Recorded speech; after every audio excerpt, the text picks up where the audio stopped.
Olá a todos, nós vamos começar a fazer agora o processo de programação da impressora utilizando o software Cura.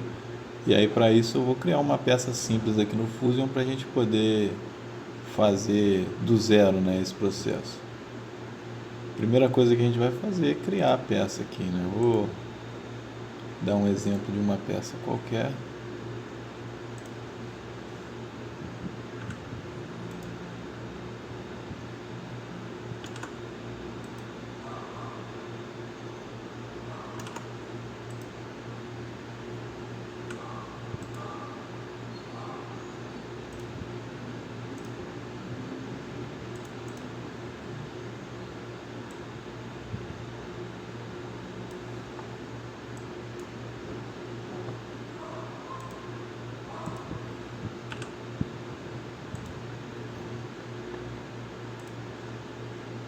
Então vamos fazer a exportação do arquivo para o STL.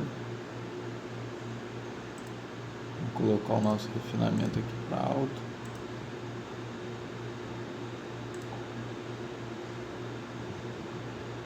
Vamos salvar.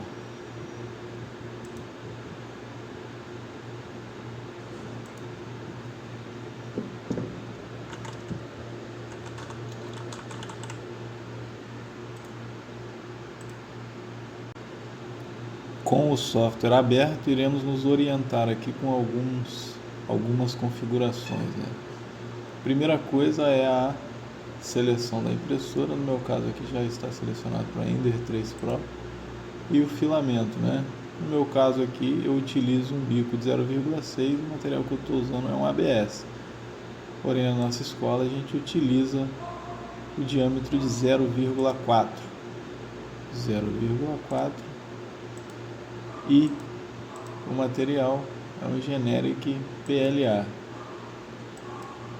Essa é a primeira modificação. A outra modificação é que o software ele vem com as configurações básicas aqui,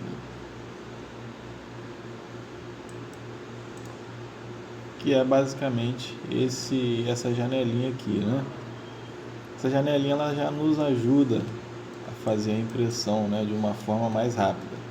Primeira coisa que eu vou fazer é abrir a peça, Então eu venho aqui no abrir e localizo a peça aqui que eu acabei de criar, que é a cantoneira. Segunda coisa é observar a orientação da peça na mesa, Dessa maneira aqui eu consigo ter uma ideia de que ela vai ser impressa de uma maneira correta, E para isso eu vou simular aqui, clicar em Slice, eu verifico que a hora, e aqui em Preview ou aqui eu consigo analisar a minha impressão, A gente consegue ver que ela tem um preenchimento interno, consegue ver que ela não vai precisar de nenhum tipo de suporte. O que seria os suportes, Seria, por exemplo, se a peça tivesse que ser impressa dessa maneira, Então eu não vou selecionar o suporte, eu vou clicar em fatiar aqui para a gente ver. Seria possível fazer a impressão desse tipo aqui? Vamos analisar aqui, a parte da impressão aí da altura de camada número 251, E a gente consegue simular clicando no play aqui, É possível fazer isso aqui, fazer uma curva no vazio? Não, Isso aqui é praticamente certo de dar algum problema na peça. Então, para que não aconteça isso, a gente seleciona a opção de suporte. Ele vai fazer o suporte em todos os cantos e um suporte normal. Clicando no Slice, vai demorar 11 horas agora e vai ser feito a impressão dessa maneira, porque essa quantidade de material única e exclusivamente para fazer o suporte da peça ali. E aí como é que eu economizo esse tempo? Simplesmente girando a peça, nesse caso aqui, Então essa é uma lição muito importante que a gente precisa ter é a orientação da peça. 3 horas para fazer essa peça e 11 horas para fazer a peça daquele outro jeito, né? Ó. Agora a gente vai analisar os parâmetros de importância aqui, ó. Primeiro fator é a resolução. Então eu estou aqui com uma resolução padrão de 0,2. Se eu colocar em low quality, ele vai aumentar essa altura de camada. Aqui no preview a gente consegue ver as camadas, ó. Olha como é que é a curva, né? Como que fica a curva. Então vou colocar aqui em low quality para a gente ver, ó. Reparem que diminuiu a quantidade de camadas, né? Reduziu por quê? Porque aumentou a distância entre elas, né? Se eu colocar um super quality,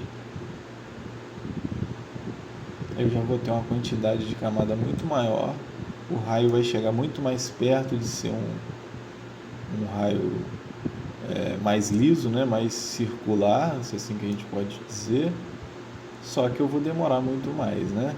Então esse tipo de regulagem a gente deve fazer levando em conta aí o tempo que a gente precisa ter, o material, a máquina, né? E o quanto a gente precisa, né? Qual é a qualidade que a gente precisa. Outra configuração é o Infill Density, que é, na verdade, a densidade, né, do meu preenchimento. Então, vou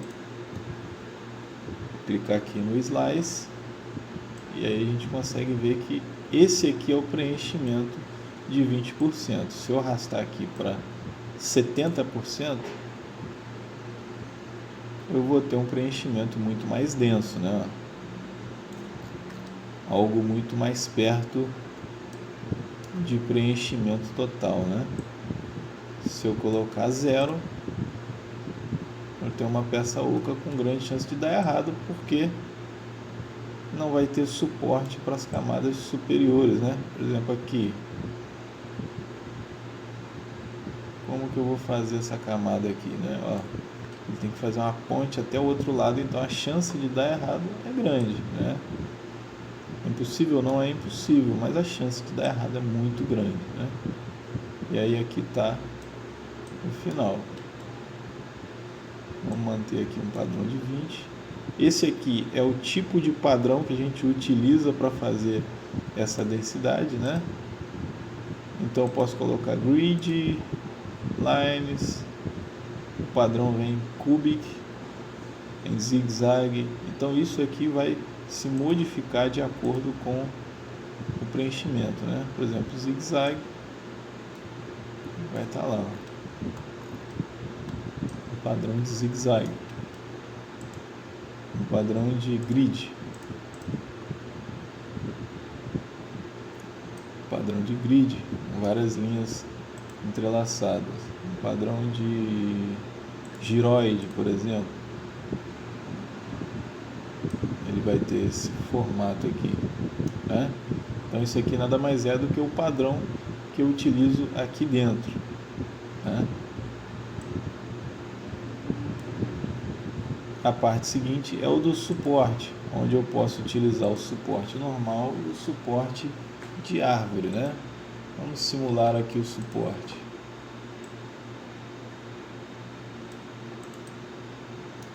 O suporte normal é aquele modelo, e já o de árvore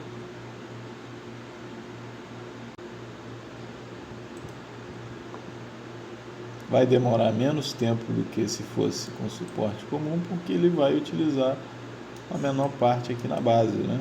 Ele não vai subir todo o uniforme. E a última parte é a parte de adesão, né? Vamos retirar aqui o